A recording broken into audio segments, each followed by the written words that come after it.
کوشش کرنا میرے پیارو، اللہ اکبر، کوشش کرنا میرے پیارو، چھوٹی نیکی سمجھ کر درگزر نہ کرنا، چھوٹی نیکی سمجھ کے نیکی نہ چھوڑنا، کر لینا نیکی، ورنہ قیامت کے دن ترسو گے، بہن بھائی بیوی بچوں میں سے نیکی دینے کو تیار نہ ہوگا۔ چھوٹی سی نیکی چھوڑ کے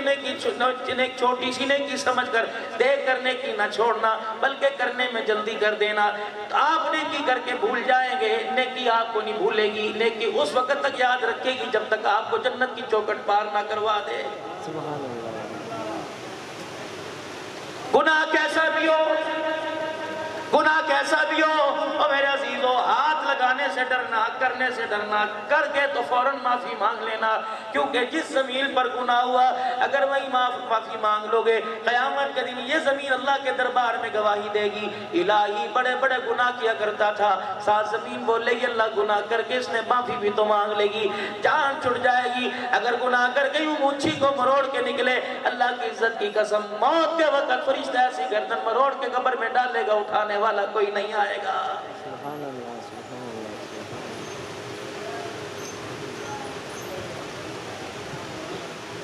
دل کا بول ہے قیامت کے دن،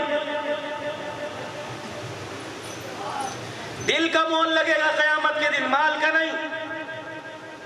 کپڑوں کا نہیں۔ اگر کپڑوں کا مول لگتا تو صحابہ پیمد والا کپڑا کیوں پہنتے؟ خود کائنات کے نبی، پیارے نبی جناب محمد مصطفیٰ صلی اللہ علیہ وسلم جس دن دنیا سے تشریف لے گئے، دو مائیں حجرے انور میں آئی، ایک مائی کا نام ام سلمہ، اما عائشہ کے حجرے میں آخری وقت دنیا سے گئے، ایک مائی کا نام ام سلمہ، دوسری مائی کا نام حضرت حفصہ، اللہ اکبر۔ یہ دونوں عورتیں اپنے حجرے سے حضور کے حجرے میں آئی، ایک مائی نے تو چہرے انور سے کپڑا ہٹا کر یوں کر کے سینے پہ ہاتھ پھیرا کہ سونیوں آنے کا انتظار تو کر لیتے، اتنی جلدی چھوڑ کے چلے گئے۔ اما ام سلمہ کہتی ہے رب اکبر کی قسم، حضور کی وفات کے وقت، آپ کے وصال کے وقت جو میں نے ہاتھ سینے پہ لگایا تھا وہ ہاتھ لے کے قبر میں چلی گئی، لیکن ہاتھ سے نبوت والی خوشبو نہیں گئی ہے۔ دوسری نبی کی بیوی حضرت حفصہ رضی اللہ تعالی عنہا نے حضور کے چہرے سے کپڑا ہٹایا، نبی علیہ السلام کے چہرے پہ ہاتھ پھیر کے رو کے دکھایا ہوگا، پھر آہستہ آہستہ کپڑے کو بل لپیٹ کے دیتے دیتے حضور کے گھٹنوں تک لے آئی سینے مبارک سے۔ اللہ اکبر۔ حضرت ام سلمہ نے گونی مار کے کہا حفصہ یہ کوئی کپڑے چادر سمیٹنے کے برکت کے طور پہ لے جائے، مجھے لگ رہا ہے چادر تیرے حصے میں آ جائے۔ اے حفصہ امت یتیم ہو گئی، تجھے چادر لینے کی پڑی ہے۔ ام سلمہ رضی اللہ تعالیٰ عنہ کے جواب پہ حفصہ کی چیخ نکل گئی، بی بی کہنے لگی اے حفصہ جس کے پاس چادر والا موجود ہو اس کو چادر کی کیا ضرورت ہے؟ میں تو کرتے کے پیوند دے کر ان روشن ضمیروں کو احساس دلانا چاہتی ہوں، کپڑے روٹی مکان پہ جھگڑے نہ کرنا، جس کرتے میں تمہارا نبی دنیا سے گیا اس کرتے پر 17 پیوند لگے ہوئے تھے۔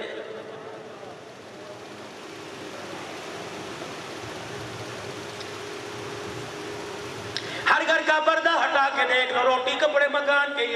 لڑائی کے علاوہ اور کچھ نہیں۔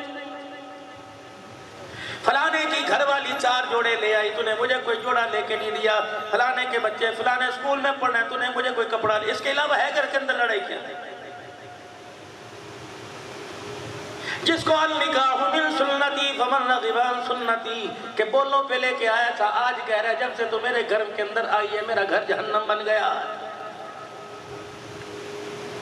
تیرا گھر جہنم میرے عزیزو، اس نے نہیں بنایا، نکاح نے نہیں بنایا، اس کے قدموں نے بھی نہیں بنایا۔ جب شادی کی پہلی رات بجلی بند کر کے دونوں آپس میں باتیں مستقبل کی کر رہے تھے، وہ کہہ رہی تھی پہلے 3 سال شادی کے مزے لے کے بچہ پیدا نہیں کرنا، دوسرا کہہ رہا تھا ہاں یہ کر کے دوں گا، دعا کر گاڑی لے کے دوں گا، دعا کرنے مکان لے کے دوں گا، دعا کریے۔ جو اس وقت اس نے اس کے دماغ کے اندر بارود بھرا تھا، آج دھماکہ ہو رہا ہے، کہہ رہا ہے مر جاؤں تو اچھا ہے۔ نکاح کے وقت 3 آیتیں پڑھی جاتی ہیں، یا ایھا الذین آمنوا اتقوا اللہ وقولوا قولا سدیدا، فرماؤ لوگو لڑکی والو یا لڑکے والو خبردار جب رشتہ طے کرو تو سچی سچی بات کر دیا کرو، بتلا دیا کرو ہمارے گھر میں گیس کوئی نہیں، ہمارے گھر میں اے سی کوئی نہیں، بتلا دیا کرو لڑکے کی کبھی دیہڑی لگتی ہے کبھی نہیں لگتی، یہ کھرا یہ کالا یہ گورا یہ سچا یہ جھوٹا، تیری مرضی لڑکی دے ورنہ تیری لڑکی کو لڑکے بہت ہمارے لڑکے کو لڑکیاں بہت۔ پہلے دن جب سچ پر بنیاد ڈالو گے اللہ کی قسم بڑے بڑے زندگی کے زلزلے طوفان آئیں گے، اس عمارت کا کچھ نہیں بگاڑ سکیں گے۔ سبحان اللہ سبحان اللہ۔ آج ہمارے یہاں رشتے کا معیار کیا ہے؟ رشتہ تلاش کرنے کے لیے گئے، پہلے پوچھتے کتنے بھائی ہیں، بھائی کیا کام کرتے ہیں، لڑکی تو نے لینی، بھائیوں سے تجھے کیا واسطہ، پھر کہتے ہو جہیز لعنت ہے، زمین کنی ہے تو نے وائی کرنی ہے، تجھے تو بیٹی سے کام ہے۔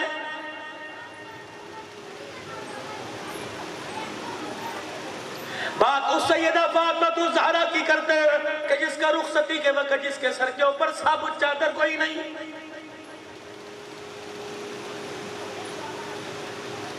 بات اس دین کی کرتے ہیں جس دین کے اندر سید الشہداء امیر حمزہ رضی اللہ تعالیٰ احد کے میدان میں شہید ہوا، اسے کفن دینے کے لیے اس کی بہن کے پاس کپڑا کوئی نہیں۔ ہم شکل نبی مصعب بن عمیر رضی اللہ تعالیٰ عنہ کی بات کرتے ہو جو احد کے میدان کے اندر شہید پڑا تھا، حضور نے اپنی پھپھی سے فرمایا ایک چادر اسے دے دے، لاوارثوں کی طرح پڑے، اور جن سے اللہ نے جنت کے جوڑوں کے وعدے کیے ان کے احد کے میدان میں ان کا جسم چھپانے کے لیے کپڑا کوئی نہیں۔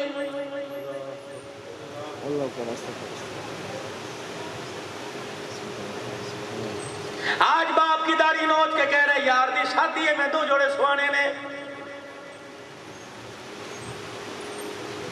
اور کالے رنگ کے کپڑے، کالے رنگ کا جھنڈا اپنے رقشے کے اوپر تو نے ڈکی اس حسین کے نام کا لگوایا ہوا ہے جو کربلا کے میدان میں بھائی کی طرف دیکھ رہا ہے، اور بہن کہہ رہی ہے بھائیا اتنی تو اجازت دے دے، اگر مجھے پتا ہوتا تو شہید ہوگا میں گھر سے تیرے لیے کفن لے کے آتی، رب کعبہ کی قسم ہے اتنی تو مجھے اجازت دے دے، جب تیرے ٹکڑے کربلا کے میدان میں بکھرے پڑے ہوں گے میں سر کی چادر اتار کے تیرے کپڑوں کو، تیرے ٹکڑوں کو اپنی گٹھڑی سے لپیٹ لوں۔ حسین رضی اللہ تعالیٰ عنہ نے نانے کی غیرت والی بات، نانے کا غیرت والا پیغام، اور لوگوں مسجد کے ممبر پر نہیں، ریکارڈنگ کرتے ہوئے نہیں، چینل بناتے ہوئے نہیں، خانقاہ بناتے ہوئے نہیں، گردن کٹاتے ہوئے نانے کا ارشاد اپنی بہن کے کانوں میں پہنچا دیا، خبردار نانا جانے بچانے نہیں آیا، نانا اللہ کا دین بچانے آیا ہے۔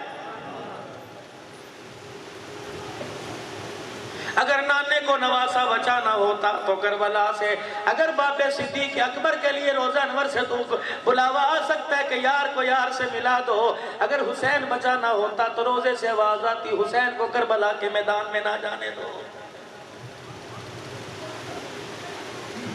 مسلمانوں ہمارے ایمان کا اتنا معیار ہے، یکم محرم الحرام شروع ہوا حسین یاد آ گئے، محرم کے اب تمہیں حسین ووٹوں پہ کیوں یاد نہیں آ رہا؟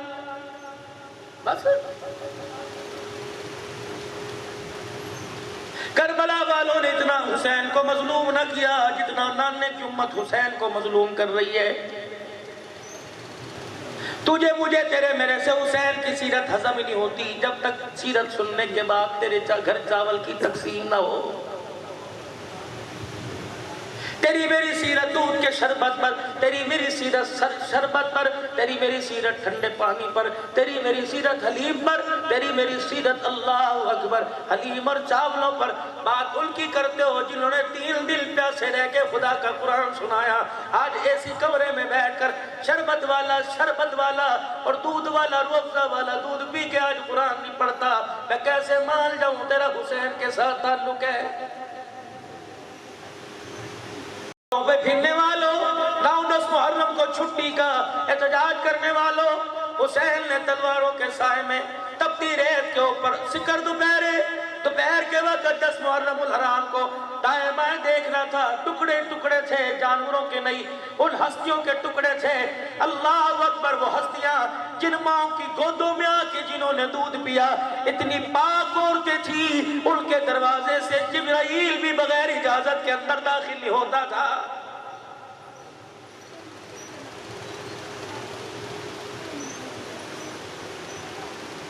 آپ نے اپنی مسجد کے علماء اکرام سے سنا، میں نے اپنی مسجد کے علماء اکرام سے سنا، قیامت کے دن اللہ کے دربار میں کھڑے ہوں گے اس حالت میں کہ تن پہ کپڑا نہیں ہوگا، لیکن اس حالت میں بھی اللہ اعلان فرمائیں گے، اس وقت بھی اللہ اعلان فرمائیں گے جب ولیوں کے جسموں پر میرے عزیزوں کپڑا نہیں ہوگا۔ سرکار سے عرض کیا کہا، اس وقت کیا ایک دوسرے کا چہرہ نہیں دیکھیں گے؟ حضور نے فرمایا اللہ کے غصے کا اتنا روب ہوگا کہ ایک دوسرے کی طرف دیکھنے کو دل ہی نہیں کرے گا۔ اور اس وقت جب میرے عزیزو اللہ اکبر کسی انسان کے جسم پہ کپڑا نہیں ہوگا، اس وقت عرش عظیم والا اعلان کرے گا، او میرے نبیوں، او صدیق، ابو بکر، عمر، سارے صحابہ، سارے ولیوں، اپنی نظروں کو نیچا کر لو، کیونکہ پلسرا سے محمد کی بیٹی فاطمہ گزرنے والی ہے۔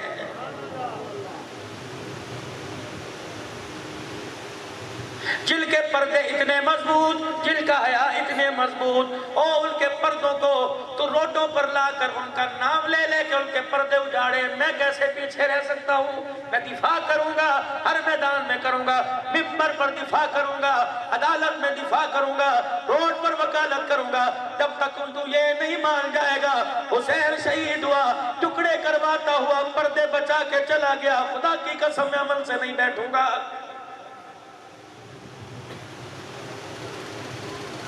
اور یہ بھی کوئی بات ہے تمہارے علاقے میں کہ موٹر سائیکل تے بہن کو لے کے جا رہے سی، اگوں کوئی کنجر تے کر گیا، اللہ اکبر جان دے گیا، بہن کو بچا کے چلا گیا، اور تو اتنا غیرت مند جان دے کے بہن کو بچائے۔ حسین اپنے خاندان کے 72 کٹوائے، پھر بھی بہنوں کا پردہ لٹوا دے۔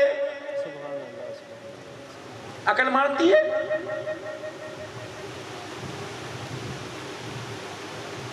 اگر حسین نے پردے اجڑوانے ہوتے تو اپنی آل اولاد کو، قاسم کو، حسن کے بیٹے کو، اونو محمد کو، مسلم بن عقیل کے بچوں کو، حضرت عقیل کے بچوں کو، حضرت حسین اپنے بچوں کو، عبداللہ علی اصغر علی اکبر کو کونے میں لے کے بیٹھ جاتے، لچہ دری تے ہے تو ہور کی ہویا، فرمایا نا یہ تحفہ کسی عام آدمی کو نہیں دیا، یہ تحفہ کسی عام آدمی کا نہیں، یہ تحفہ میرے نانے کا، میرے نانے کو تحفہ عرش والے نے دیا، اور عرش والے کی غیرت و جلال عمر کی بات سے آیا۔ پردے کا حکم تو آتا، عمر بات کرتا یا نہ کرتا، اللہ پردہ اتارتا۔ جب عمر نبی کے گھر میں چل کے آئے، یا رسول اللہ تیرے دروازے پر ہر کوئی آ کے کھڑا ہو جاتا ہے، اس لیے نہیں کملی والے، کسی کو کپڑے کی ضرورت، کسی کو جتی کی ضرورت، کسی کو مال کی ضرورت، کوئی اولاد کے لیے دعا کروانے، کوئی بیماری کے لیے دعا کروانے آتا ہے، کملی والے آپ اپنی امت سے بڑے پیار کرتے ہو، بٹھاتے ہو، دودھ چائے لسی پلاتے ہو،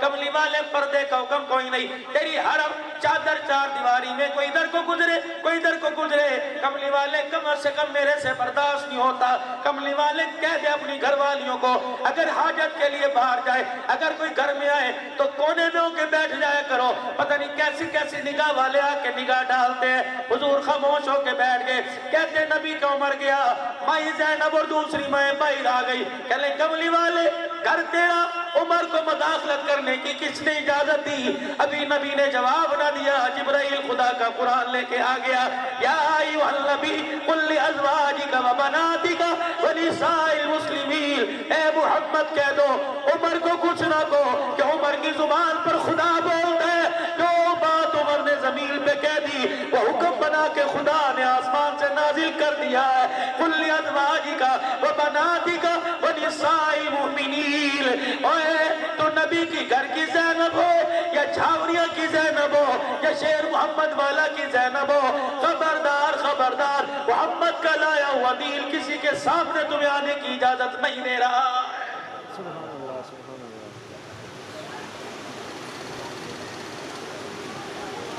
جن کی چادروں کے صدقے امت کی ماں بہنوں کو پردہ ملے، مجھے بتاؤ ان کی چادریں خدا کربلا میں کیسے لٹوا سکتا ہے؟